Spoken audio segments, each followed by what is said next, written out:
The Perseverance rover headed to Mars, ready to ride a column of fire and smoke on its way to the red planet.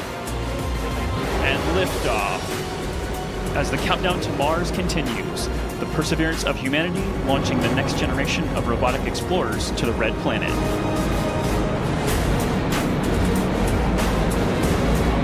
And Atlas TU has gone to closed loop control, standing by for SRB burnout shortly. And we have successful separation of Mars 2020 with the Perseverance rover. We now have an acquisition of signals, and the years of blood, sweat, and tears from every person who worked on this mission is now realized as Perseverance makes its way to Mars.